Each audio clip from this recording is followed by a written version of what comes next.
Roberta, and welcome to the Trail Runners Association of Hong Kong, China podcast. Yeah, thank you for inviting. Super excited to be here, Jenny. It's great to see you, and how are you today? Yeah, good.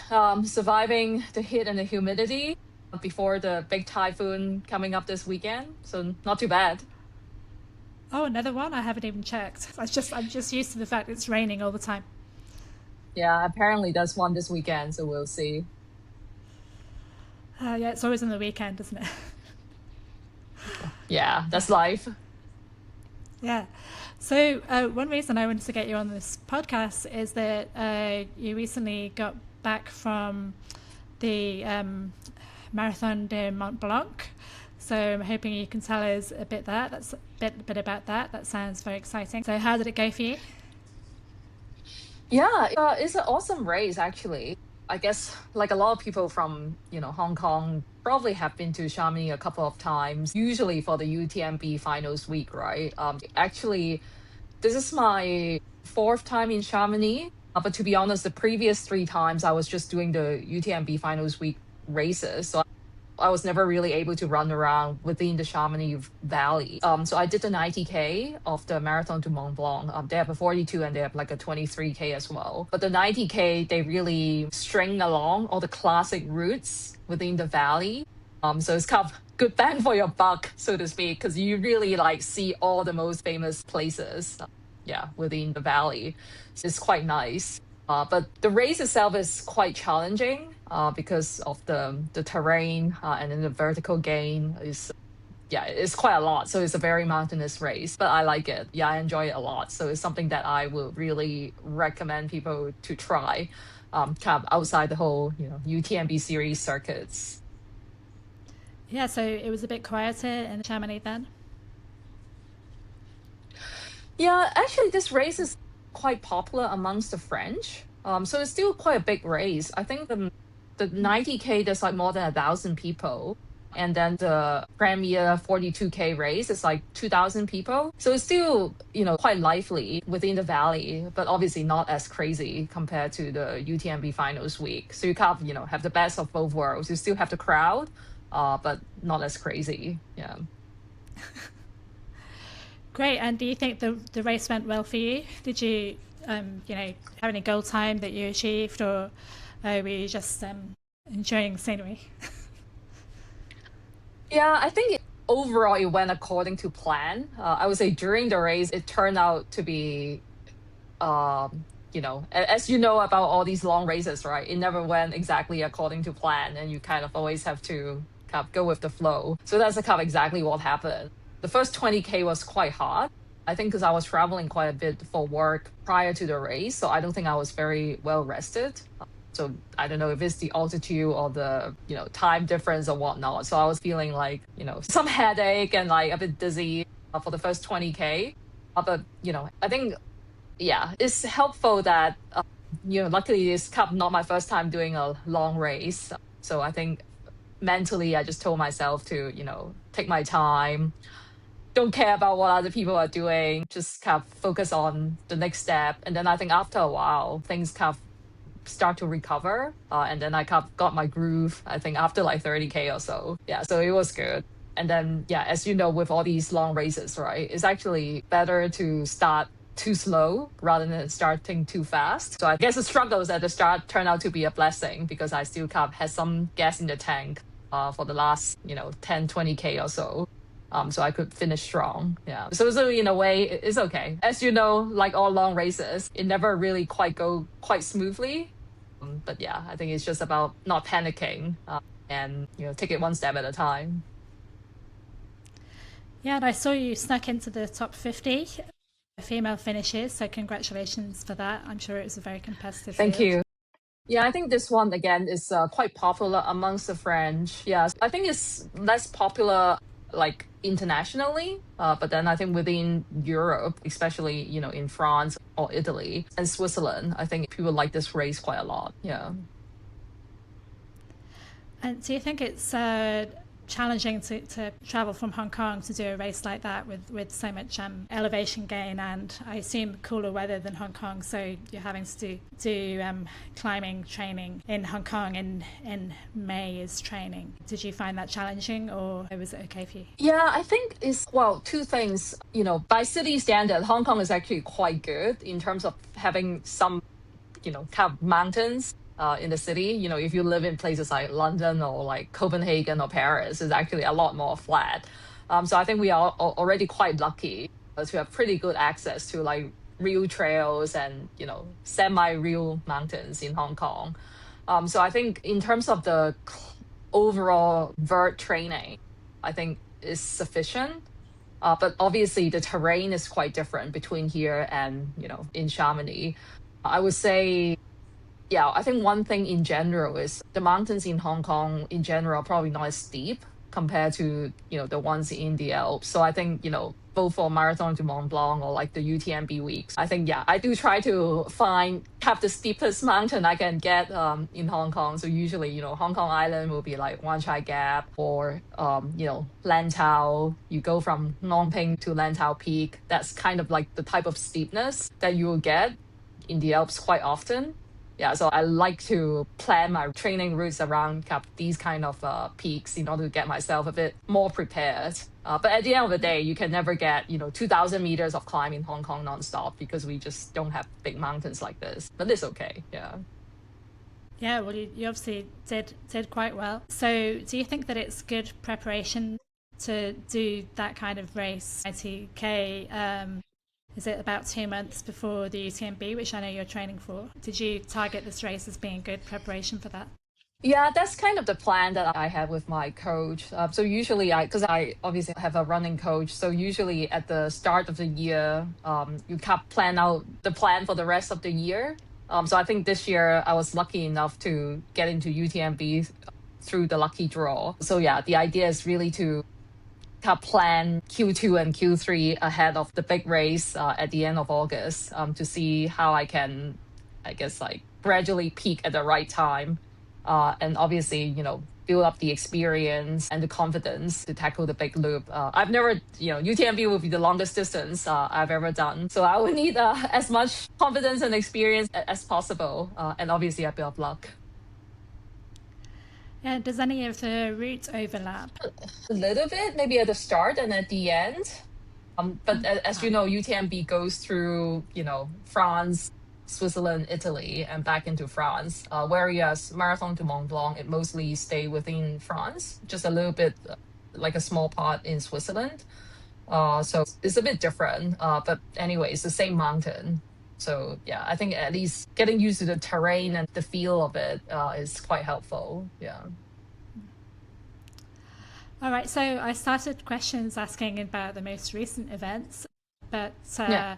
I'd like to go back to the beginning now. So what got you into trail running, and when did you start to become more serious about it? Yeah, I would say I got into it quite serendipitously, to be honest. I would say I kind of started really doing this during COVID. Before that, I was doing more like going to the gym, doing some boxing, just trying to stay a bit active and healthy lifestyle. But I wasn't really training for anything in earnest, to be honest. But as you know, with COVID, everything closed. So the only thing that was available was the mountain. And I think I was also quite lucky enough. And I think this is actually like a recurring theme that keeps me going back to trail running is to actually have some friends that just were willing to take me out, to different routes, show me how to, plan for a route, tell me about, hydration, nutrition, and all these kind of things. So yeah, so that kind of really got me started. And I think this is really, again, you probably have heard this from many other people as well. I think the community aspect of trail running, both in Hong Kong and I think globally in general, I think it's just something that keeps drawing people to go back. Because I think people in general really do have care and want the best out of everyone. So it's quite a nice environment to be in. So I like it a lot. Yeah. Yeah, I totally. Yeah. So another reason I wanted to get you on the podcast is that looking at your results over the past few years, what jumps out at me is that you've just been steadily improving year on year. And, in the past year or so, starting to creep into the top 50 of very competitive races like you did in Mont Blanc Marathon. So what's changed about your approach to training and races over the years? Yeah, I think to be honest, so I didn't really have a athletic background. So growing up, I wasn't, doing cross country or track or whatnot. I really just like picked this up as an adult. So I wouldn't say, you know, physically or genetically I'm any gifted. But then I think again, a lot of these things is, like what a lot of people say, you always overestimate what you can achieve within the short term, but you underestimate what you can achieve within the long term. So really, I think it's the power of compounding, like many things. So, when I just started, obviously I kind of started from a very low base and we're just trying to do different things. But I think as your body accumulate the miles, and I think also getting a bit more experience about how to execute in a race, how to deal with difficulties. I think that really helps. So these things, it just takes time to accumulate, and it's kind of one of those things that you can't really rush the process. You just, I know it sounds very like cliche. You just have to trust the process, but yeah, I think that's really true. I think it just takes time. Yeah. And when did you start getting coached? I started in 2023, yeah, when I got into CCC through the lucky draw. So basically before that, I was just training by myself. I was doing some, like 50K races in Hong Kong just to, see how I feel about it. And then I got into CCC through lucky draw. And then I kind of knew, it's a 100K race. So I knew I would have to spend a lot of time training. So I thought if I'm already investing so much time into the training, I might as well kind of do it properly to make sure that I'm not wasting my time. Because that's kind of like the last thing you want to do, right? You spend like, I don't know, 10, 12, 15 hours every week to run, but you're not kind of getting the results you want. So yeah, so that's when I decided that I kind of need to get some proper coaching, in order to make my time worthwhile. And I think it is a great decision. Yeah. Yeah. So have you had the same coach all along? No, I have switched in between. Yeah. And then also at the start, I just kept it like a run program. But then I think after I think it was a race in Andorra. I think that was really the first time when I had to race in like, real big mountains. Then I realized like, I was not strong enough basically to tackle the mountains in Europe. So I think at that time, then I also decided that I actually needed more like strengthening and conditioning. So I also, took on like a strength coach as well to help me alongside with the running program. Yeah. And I think with that, so I've been consistently doing that since, 2023. And then it's been like, 3 years? And I can see things are finally starting to click. Yeah, well, it looks like every time I've seen results where you've done the same race again, you've got a little bit faster. So that's always good. That's always good to see.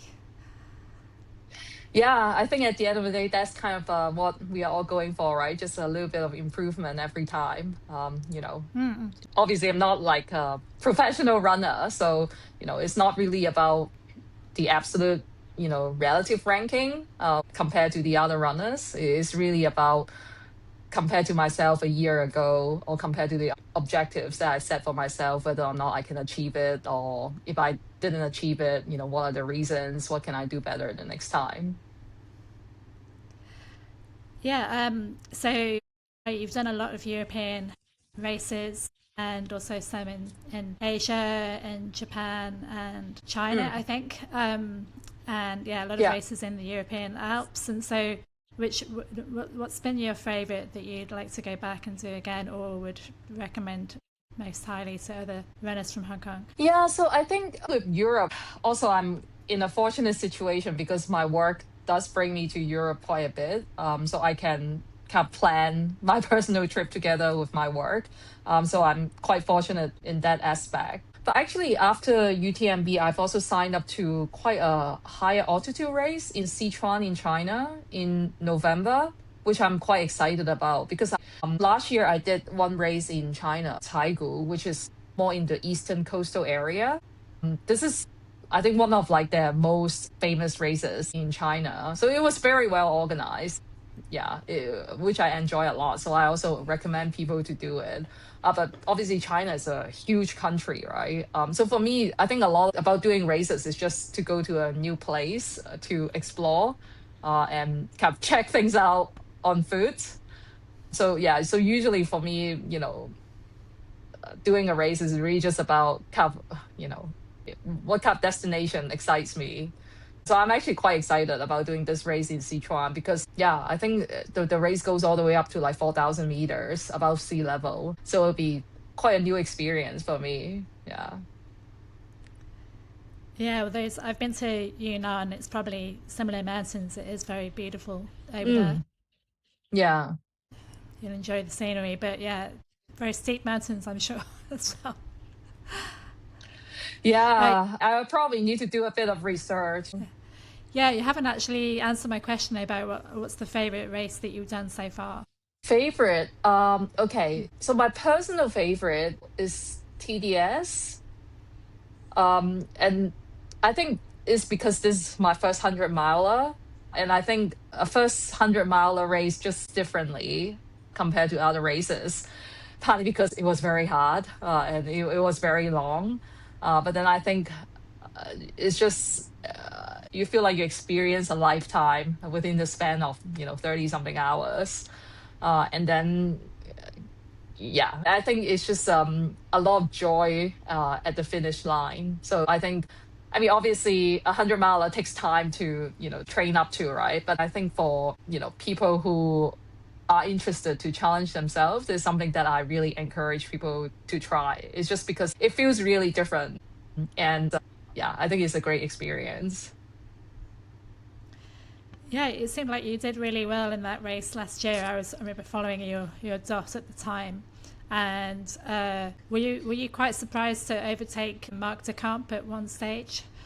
Because he's normally running somewhere near the elite women. I think he was struggling with the altitude sickness though, but were you quite surprised to see him out on the course? Yeah, I was surprised to see him because I think I saw him very early on, and then obviously he took off. And I know he's like much faster than me, so I was like, okay, yeah, it's fine. And then I think I saw him when it was like the second night as well. And then during that time, I think I must be like climbing alone for like 2, 3 hours in like complete darkness. So I was actually feeling a bit down. But then I was like, okay, whatever. You just kind of like have to keep going. And then when I got to the checkpoint, and then I saw him, and then I was like a bit shocked. And I was thinking, oh, okay, so I'm actually not doing that badly. And then I saw other people, like a lot of people were like taking a nap and feeling like really tired at the checkpoint. And I actually felt okay. So I just kind of did what I need to do, and then I just kept going. So yeah, so I guess I was thinking, oh, okay, so I not doing too badly. I can just keep chugging along, and I'll get there. Great. And did I read right that you attempted TDS a year or two earlier but didn't finish? Yeah, exactly. So I think this is also one of the reason why I think the first time when I did it, well, to be honest, I think I was not experienced enough in the long distance running. I did some like 100 Ks before, but then it was basically CCC and HK 100. Obviously, with Hong Kong 100, it's a great race, but then, it's a home race, right? So in a way, it's quite a bit easier because you know exactly, what to expect. Yeah, a couple of things. I think the first time, yeah, I basically quit at around 95K of TDS. So I was having stomach issue, but then I would say at the end of the day, I think it came down to two things. I think one is preparation, because I think I had stomach issue because I just did not plan my nutrition and my hydration well enough. I think like there were certain checkpoints that were really quite far apart. They were like 3, 4 hours apart, and I kept didn't take that into account. So at some point, I think I ran low on water, and then I kind of had to take some water from the stream, and then yeah, things just like kind of went downhill from there. So I think that that one was really a planning and an execution mistake on my part. And then I think secondly, TDS was also quite a tough race. And then I think by the time I got to 95K, I was like having issues with my stomach. The terrain was hard. And then you just felt like everything, when it rains, it pours, that kind of situation. So I think at that time, I think mentally, I just couldn't deal with all these issues all at once. I think now that I'm a bit more experienced, I think I can kind of really just take a deep breath and, I was already at the checkpoint anyways, just sit there for half an hour, have a hard reset. It's not the end of the world. But I think at that time, when people tell you that it's going to be tough, but actually feeling it and experiencing it is a different thing. So I think I kind of had to go through that exercise. And now I kind of, went through that challenge. So the second time when I did it, when I did TDS again, I kind of knew exactly what to expect. And then I think mentally I was approaching it a lot more relaxed. Yeah, because, when you know that shit is going to hit the fan, then, when you're prepared for it, it's actually not as bad. Yeah. So I think the second time around was much better.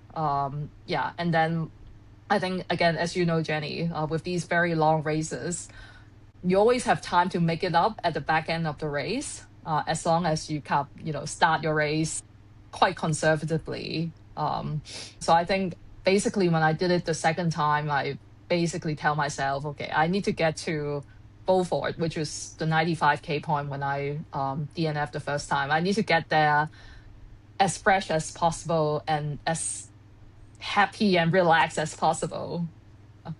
So if I can mentally achieve that, then I know, the last 60K, yeah, I can handle it. So that was kind of the mantra, to get to Beaufort as happy and as relaxed as possible. Yeah. So I will try to kind of apply the same plan for UTMB this year, hopefully.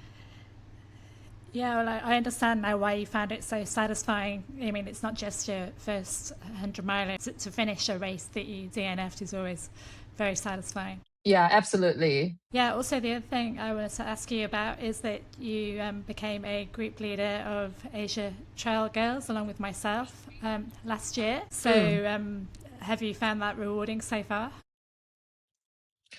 Yeah, I hope the answer's absolutely. I yes. think, yeah, unequivocal yes. Yeah, so I think, like I said, the way I started was because I have some friends, or some people are not even like really friends, just like people who are runners, and they are just happy to take me along to the journey and pick me out to try, teach me different things. So I think I just like learn a lot from them. And I feel like it's a gift that I got from all these, little angels along the way. So I just kind of want to be able to pass on these gifts to other people who also want to, have this experience. And then I think, with trail running, obviously I enjoy the process, but I think I also, got quite a lot of things out of it that you can apply to, not just running, but in life in general. So yeah, so I think, just, yeah, I would just like other people, especially, girls or ladies in Hong Kong, to be able to have this experience. Yeah, but it's great to have your enthusiasm and also somebody that can stay somewhere in the vicinity of Veronica, who, as we know, is very fast. You're not very far behind, so that when we have some fast people joining the group, you can help take care of the faster people. That's good. Yeah, yeah, and I think it is amazing that obviously Veronica and Caleb started Asia Trail Girls Group. I think, trail running has become more popular, but then I think in general, in Hong Kong or in other parts of the world, it's still a bit more guys dominant. So I think, having a group that's just female, that people can have a very safe space to try their first run, or ask questions about something that's more, female related. I think this is great. Yeah. Yeah, I think we're lucky to have you. So thanks for telling us about the inspiring races you've been doing in the past year. I know this is a busy work week for both of us actually, so I won't keep you much longer. But is there anything that you wish that I had asked that I haven't asked today?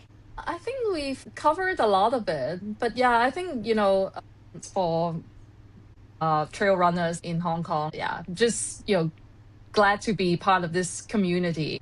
And yeah, I think we should keep building this out, encourage people around us to, it doesn't really have to be a race, right? You can treat it as an adventure, just to be out there and try new things. I think everyone can get something out of this great experience. Yeah, in Hong Kong, I totally agree. And Hong Kong is a great place to try it because we have such great trails and great views here.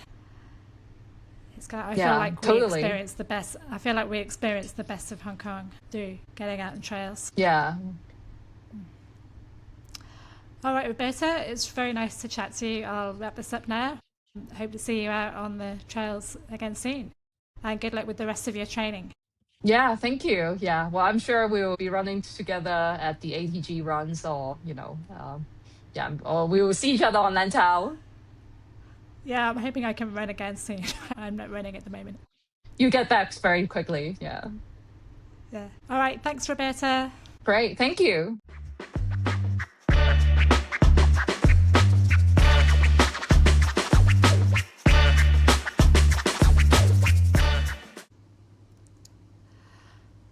Hi, Michael. Welcome back to the Track Podcast. How are you doing today? I'm doing very well. Just trying to dodge the rain here and there. Too much rain here in Hong Kong, and even in the rain, it's still hot. So we get rain and hot, but it could be worse.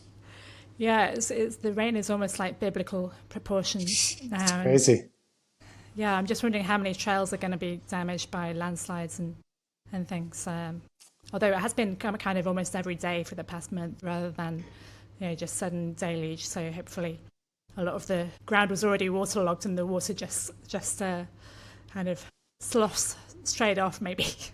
Yeah, it's a little muddy as well out there. A lot of standing water parts of the trail, especially when it's raining. But it dries pretty quick. Like I noticed it was we had like no rain for a couple of days. It was pretty dry. So they do dry pretty quick, but we need some more longer stoppage of rain. Yeah, there's only been like a day and a half that I have noticed in July where it wasn't raining. Right. I remember those 2 days.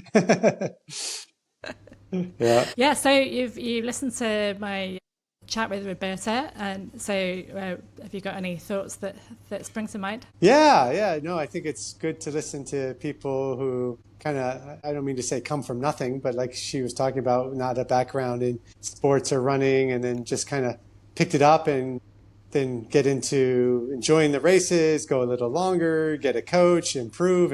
I saw her Hong Kong 100 time was under 15 hours this past attempt, which is amazing as well. And I think the year before was 18 or 17 or something. So she improved by a couple hours, at least 2-3 hours Hong Kong, which is very impressive. Yeah. And although it was shorter, so most people, if they had a good day, would have improved by. I think it was at least an hour, but yeah, it was still an improvement. Yeah. So it was kind of interesting to hear her story and clearly her passion for the sport now, which is kind of neat to, again, not have that much of just a few years ago to now where she seems quite focused, I don't want to say obsessed, but really, passionate about these longer runs and the races and going to UTMB multiple times and the whole thing. So yeah, it's good to hear that perspective and see people like that continue to improve.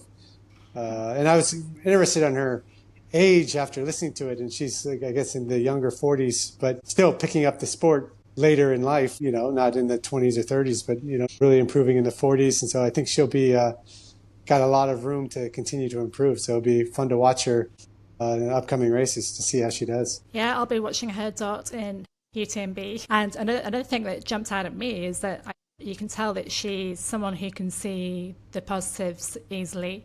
Like she says that she's lucky to travel to Europe and be able to do some races there, outside of the UTMB week. But I think actually traveling a lot with work is in general a bit of a negative on training. I mean, for instance, this week Roberta was in Australia. I'm not sure if it was Sydney, or Brisbane, but I think it does curtail her training quite a bit because she's wanting to get vert in for mountainous races, and then she's in a city where it's not easy to get to hills. But Yeah, the positive is that she can go and do, preview races like the Marathon du Mont Blanc, and I know she's done like Lavaredo and I think some race in Andorra that I forgot the name of as well. So, and also she sees the positives in being in Hong Kong. Obviously, it's quite different training in Hong Kong compared to the races that she wants to do, but it's still a lot better than other cities that you might live. Obviously, having access to the trails so close by. Yeah, I mean, like I think she said, you can't go do a 2,000 meter straight climb here in Hong Kong, but I find the technical nature of the trails and the steepness of so many trails is tougher than you're going to get in a lot of the races you're going to do. Obviously, UTMB may be a little bit different, but I remember just training here and then going to do some US races, and people were struggling on the climbs. I'm like, oh, this is easy. It's only 10-degree vert, like, oh, do this all day in my sleep. And others were, oh, this is so steep, so long.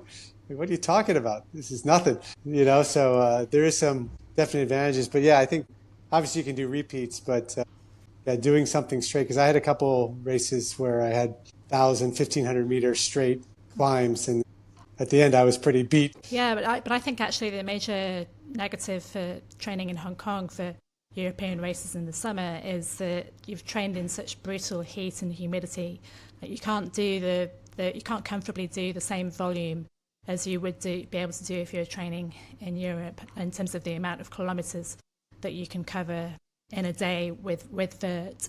I mean, I found that when I was doing my peak training in May. May only got really hot towards the end of May, but still it was just brutal going out trying to get in 30 or 40 kilometers in the heat here, and that kind of takes it out of you more in terms of recovery as well. So it's hard to do the same the volume of training that you need to be doing 100 miles in Europe, but obviously all we can do is give it our best shot if we choose to live here and see the advantages, right? Yeah, but it teaches you, yes, I agree, but it also teaches you survival skills and like how to, you're going to have a lot more bad days in this heat than good days, right? So sometimes, like how to get through it, how to manage fluids better, how to manage nutrition, keep yourself cool. There's a lot of core disciplines in these longer races that it helps you really focus in. Because even yesterday I did a 5-hour run. I'm too experienced to make these mistakes, but I just did not drink enough. I just kind of didn't realize I was sweating so much. It was so humid. It felt a little cooler. And then like 3.5 hours in, I was just dead. My heart rate spiked. I was like cramping when I got home. I was cramping for like several hours after I got home. I haven't had that problem in a long time. So it really helps also like figuring out, locking in a little bit. Okay, I need to do these things. Otherwise I need to slow down. I need to stay cool. I need to eat. I need to drink. I can't make mistakes or I'm going to be paying a heavy price, where you can kind of make some of those mistakes in cooler weather, But yeah, you always got to find the positives in it. You're right about it being good kind of mental training as well, training in heat and humidity. And I think, what else can the race throw at me that I haven't already experienced during my own training mentally? I mean, yeah, and how to push through some of that discomfort, right? Like you're going to be a lot more miserable in this. So, okay, so how do I manage it? How do I slow down? How do I sit down for 10 minutes if I need to, eat something, try to recover a little bit, continue forward? You'll have in these longer races, as Roberta was saying, like she was, first time she did TDS and was struggling with things, right? And then the second time she kind of learned how to be better prepared. Yeah, it just shows that the experience and wisdom that you get over time can kind of counterbalance getting older a little bit. I mean, like she said in her most recent race, that she's learned not to panic if she's not feeling good at the beginning. Just take time to get into it, and then she did feel better later on. So that is definitely good to remember. Yeah, and I like that comment. I forget exactly what she said, but basically, try to be stronger in the second half of the race than you are in the first half, type of thing. And that's where, you'll pass more people and you'll have a more positive mindset. So I've seen a lot of people in these longer races, like racing the first 10, 15 miles. And I'm like, just come on, you pass me, no problem. I just want to go slow and try to get into a position where, the second half of the race, you're feeling good. You're not forced to walk the whole time or think about quitting. And as you're getting into the 100K plus, even 50K, but 100K plus races, that's such a big advantage if you can really pace it well the first half to be strong in the second half. Such a massive, massive thing. Take an hour or two in the first half, and you'll save 6 to 10 hours in the second half. Yeah, and I was wondering, have you ever had the satisfaction, like Roberta, of returning to finish a race that you've DNF'd before? I'm trying to think. My big DNFs were like Moab. I DNF'd twice though, so I still have to do it. Four Trails I've DNF'd twice. I still haven't gotten through it. Victoria 162, I did it and then DNF'd twice. So I'm trying to think if I've had a DNF where I then came back and did it. One of my triathlons, I DNF'd extreme triathlon in Montenegro and then went back the following year and did it, which was a really good feeling. Yeah, that was a really good feeling actually now. I don't think about it in that sense a lot, but I DNF'd about 10, 12K into the run, which was really technical in the mountains, and I just wasn't feeling right.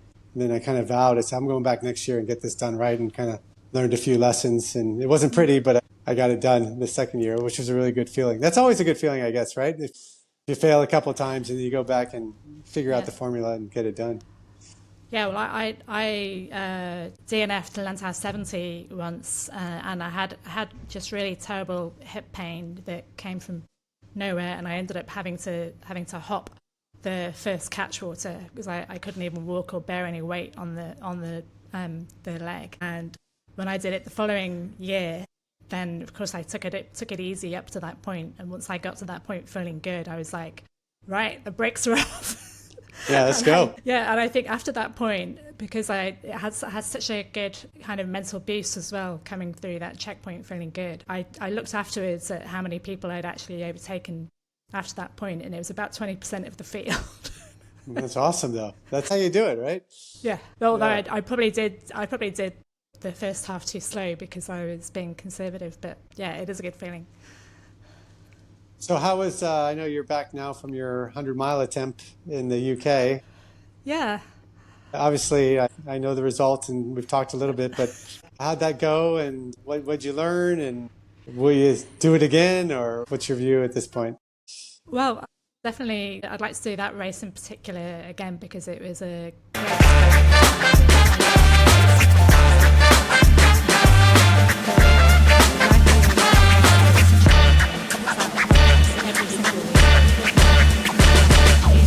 about all the races, which races are open to sign up, which ones are almost full, and then a summary of, what's happened in big races around the world. And then prior to the race, he put out a podcast every single day for about 2 weeks with interviews of elite runners that were taking part. And then the race itself, you can actually camp at the start line if you want, because it's a point-to-point 100 miles. So then you have the logistical problem of some people might want to park at the start, and then how do you get back to the start? So they have a bus that takes you back, and then you can camp the night before for free at the start line if you want. This is something that they've arranged with the, I think it's a farmer, I think it's farmland or a private estate anyway. I didn't camp because I didn't have a tent, but me and Lucy shared a hotel room. But yeah, and just all the checkpoints were amazing. And the other thing that impressed me was that in the race briefing, he said to people, although there will be gels at the checkpoints, you're not allowed to take more than one for each checkpoint. So it's supplementary nutrition, because they want to make sure that there are some gels left for the people at the back end of the field, which I was really impressed by, because there've been a few races where there hasn't been much left for the later runners at the checkpoints, and the elites have all their crew and everything. So in some ways, the back of the pack are more dependent on nutrition at aid stations. And so he wanted to make sure there was stuff left for us, and there was still loads of gels left at the checkpoints, which was really good. So yeah, I'll definitely go back. Yeah, 100 miles. I'll have to see how my body recovers, because I didn't have a good experience as far as getting my body to do 100 miles. Where did you stop again? How far did you get? I did 2/3 of it, so I got to 67 miles, which is over 100k. I think it's like 111 or something. So it was a good outing. And actually, when I got to 100k, I actually had this on video because I was being paced by Aska at that time, and I said, why don't you shoot a video whilst we're on this road, because there was enough space for her to be alongside me. And I said, yeah, this is the best I've felt at 100K, any of the 100K races I've done before. But yeah, that didn't last very long. And I didn't actually understand what the problem was at the time, but I just kept getting slower and slower. And now I actually have been diagnosed that I've had some major problems with the tendons in my feet. And this has actually been going on for over a year because I had a foot injury in May last year, and then I broke my toe in August. Those two things combined have really affected the tendons in the middle of my feet. And that in turn has affected all of the tendons going up the sides of my leg. Like I've had problems with my peroneal tendon, and then my calf muscle on the opposite side, which I tore a few weeks ago. But this is after the race. And it makes you realise, which I'm sure you can appreciate, how important the feet are to running performance. And it's kind of subtle in a way because I wasn't aware of any major problems, but I've been aware for the whole of the past year that my running times in training and in races have been slower than what I was expecting. And I just thought, well, maybe this is the way it goes. I'm just getting old. So it's good to actually find a reason that things haven't been as I was hoping. And then hopefully if I get that fixed, then I'll be firing on all cylinders. Do you have a path forward? Well, I've been doing some rehab exercises. Unfortunately, they haven't fixed the issue yet. And in fact, because I've been doing a lot of balance exercises, which everyone I've spoken to on the subject has said, yes, you should be doing balance exercises to strengthen the tendons in your feet. But that's kind of aggravated the peroneal tendon. So I've had to back off the rehab exercises. And so I'm not really sure where to go from here because resting hasn't seemed to help either. So I think I might need an MRI. Yeah, that usually at least helps be a little bit more clear about where the problem is and the current status of it. I've done enough MRIs. I can sleep in the MRIs now. I've done so many of them with the loud noise and stuff. I've become so used to getting them and going into them. I tend to fall asleep in them now. But if you don't know what it is, or you're kind of guessing and it's not working, or you have different opinions from different people, it can be frustrating when it's not getting better. So that sounds like a smart move. Yeah, and I've not been running at all apart from race walking. I've been doing a bit of cycling, although it's been raining so much, and I've been trying to cycle outdoors. I don't have an indoor trainer, so it's been kind of frustrating. The times I've had time to go outside, it's been like torrential rain, and I know you can cycle in the rain, but because I'm not that experienced recently cycling, I don't feel confident enough to stay upright if I go out in the rain. Yeah. Be safe. Yeah. Sorry, what was the name of the 100-mile race again? Oh, yeah, it's South Downs Way. It's part South Downs Way, okay. Part of the World Trail Majors, and you can see why Steve and Janet wanted to partner with Centurion, because they're a great organisation, I think. I couldn't fault anything with the organisation, and I sent them an email saying, this and this were fantastic. A few days later, and highly recommend. And I know some people that do well in the Hong Kong 100. If you go to South Downs Way and do well there, because both of the races are relatively early in the season, you can end up in the top 10 on the World Trail Majors Series, which always looks good. Yeah, that'd be nice to pop up there. Jenny Buck, number 9. 30 is still number 1, I think. Yeah. Because he's had top 4 finish in 2 races and nobody has won 2 races yet. Right. Yeah, and so what have you been up to?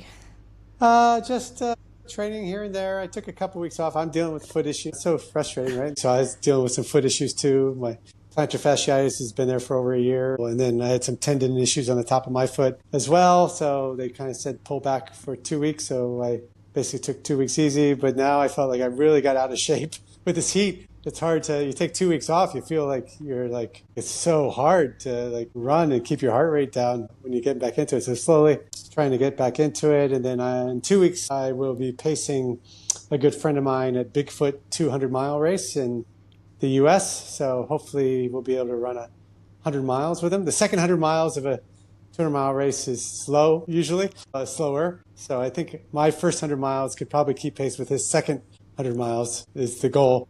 I don't want to slow him down or have to drop out somewhere. So yeah, but that's going to be much cooler and in the mountains. And I've done that race myself before a few years in 2022. So yeah, looking forward to doing that. I may also pace some in Moab in October as well. So it's really just kind of enjoying things at this moment, nothing too serious on the horizon. I am signed up for the 200 miles next year. I deferred it a couple years, so I actually have a slot in the Triple Crown 200 miles in 2027. So got to get my head wrapped around that at some point as well. Yeah, we're getting out, doing some on-course training. Sounds perfect. Yeah, And also, that's a good point. sounds like your friend has got the perfect pacer with somebody that knows the course well and has a lot of jokes up their sleeve as well. Yeah, I got a couple stories that I've been holding on to just to tell him when we get into the dark times on night 3. His night 3, hopefully only my night 2. Yeah, and I know that you did the full Hong Kong Trail on the 4th of July. So when you say you've not been doing much, I think that's a bit of an understatement. Yeah, I was going to do it back-to-back days. I actually went out on Sunday and did the first half, but then my foot started really flaring up and my ankle started hurting as well. So I thought I was doing something additional to it. So I pulled out around halfway point, a little past around Parkview. Could have kept going, but it felt silly. And it was much hotter on the Sunday than the Saturday. Saturday was actually cool the first half, so it was more enjoyable. Then after that, I took a couple weeks off, and then still struggling a little bit to get back into it, but it's all good. Yeah, well, foot issues are quite important. It's quite important to get the feet working in good working order because they affect the whole body. Like I've had problems all the way up haven't gone past the knee yet so far. Although I suppose because I've been running awkwardly, they have affected my knee on the opposite side. Yeah, that's the thing, right? Sometimes you get used to running a certain way or overcompensating it and you're doing something else. So yeah, kind of getting used to these little things and just surviving. Yeah, well, you're still managing to get out there doing, and you've got your bike trainer at home, which helps. Yeah, that's good. I'll get on there a couple hours here and there. It's always a good workout. I enjoy, because I did triathlon before, so I enjoy actually getting on the bike for an hour or two and then going for a run. Like when your legs are kind of already loose and kind of working, and then just it feels a little easier than just going to start a run as I'm getting older. Like the first K or two is always like, oh, this is miserable. But getting off the bike, your legs are already a little loose and fresh, so it's a little easier to start your run. Yeah, although I know we discussed a week or two where because you said you got overheated on your run afterwards. I think if your body temperature is already elevated before you start running, then going out in the heat it can make it harder, which is a good heat adaptation training, but you probably have enough of that, right? Yeah, I've just kind of given up on the zone 2 training in this heat. I mean, I'm trying, but I try to just feel like you're in control, I guess, and not, like my coach says, like Tomo says, if you feel like you can breathe through your nose or you feel like you can hold a conversation, that's kind of the pace I want you to be at, even if you're drifting into zone 3 a little bit and, touching even zone 4, because as long as you feel like you can hold a conversation and you're in control. Because again, sometimes I'll run so slow and I'm still dipping into zone 3. So anyways, it's tough in this heat. It's tough. Yeah, well, I don't think you need to be so strict on the numbers because you can get heart rate spikes for all kinds of reasons. Like I was looking at my heart rate data for yesterday just because it showed my average heart rate being really high, and it's because I was stuck in a chair all afternoon doing work, and then when I got up, and suddenly my heart rate spikes over 100 just from standing up and moving around because I'd been sedentary for the whole day. Yeah, I wasn't doing any hard workout apart from just making a few steps around my house. Yeah. There's lots of factors. But hopefully it gets cooler soon. Yeah, well, we might have a few months for it to wait before it gets cooler. Yeah, I can hope. Well, you'll get the cooler weather in the States, right? Yeah, in the mountains in the area. Although it can get hot during the day still, but different, not as humid as it is here. I was wondering, when you travel for races, like how long would you travel before a race in order to get over jet lag or anything? I mean, when you were working? Yeah, like for me, like if I'm going to go to a long race, like a 100-mile plus race, I kind of feel like jet lag's not too important to get over. because I'm going to be running, the light will kind of keep you awake, and at night, you kind of want to be awake anyways. So usually, 2-3 days only. I don't try to get there. Now, I know if you're doing high altitude stuff, it's important to get there. So I did a race in Nepal once where I got there a week ahead of time, just to kind of get used to the higher elevation, because most of the race was over like 2,000, 3,000 meters above sea level. So I would do that. But for ones that I tend not to get, unless you're doing a vacation or something, but I tend to do the vacation on the second half as well after the race. You don't want to be eating anything you want exactly right before. So yeah, usually a couple of days. Like for Bigfoot, I'm going down to pace my friend. I get there Wednesday. The race starts Friday. Yeah, it's a tricky one because I think it's not only the jet lag. You're obviously going to be lacking sleep in general if you have a long haul flight, if you don't sleep well on planes, which I don't. I mean, I can get an hour or two at best on a long haul flight. Then if you don't sleep well on planes, that kind of adds to the reason for going a bit earlier. Like I went 6 days before my race, and I wish I'd actually gone a bit earlier, since I did have the choice to go earlier if I wanted, but then I chose to spend more time with my parents and my brother, who live up in Edinburgh, which is nowhere near where the race was in the south of England. So I chose to spend more time with them, obviously. But from a pure getting the most out of a race point of view, I think it might have made more sense to go earlier and have more just recovery from the flight and restocking up on sleep and things like that, to feel less fatigue going into the race, because I've got to recover from the training as well. Yeah, I think if you have the time, it would make sense, right? So you feel as locked into the current climate and time zone as possible. But yeah, like if you're doing too many races in the year, you can't do too much of it. But yeah, if it's your A race, it probably makes a lot of sense. Yeah, although I wouldn't change anything, because I ended up having like more than a week with my family in Scotland after the race, and so that's valuable as well. Yeah, absolutely. All right, Michael, well, I'm going to let you go. It's nice to catch up with you, and I hope to see you in person soon. Yeah, for sure. Hopefully you can recover fully here in the next few months. At least you're doing the hot times, so you don't miss the cooler times. So, enjoy the little relax and just stay fit as possible and get that foot and calf sorted. And in October, November, you'll be back to the trails. Yeah, I hope so. For the time being, I've not entered any races. Like, I've not even entered the Hong Kong 100, which is the ballot is closing on the 4th of August. Hopefully this podcast will come out by then. Hopefully this will remind the handful of people that have listened right to the end of this podcast without falling asleep that they need to register for the Hong Kong 100. But how about you? Have you registered? No. I love the race, but it's not one that's on my radar right now. I may try some other things around that time, so I want to kind of leave that. I think it's in mid-January this year, next year. So yeah, it's just timing-wise, it's not something that really fits for what I'm trying to do. Yeah, well, I'd hoped to enter the Grand Slam this year, but because my 100-miler didn't go well and I'm injured currently, then I can't see myself being in the right shape for that by then.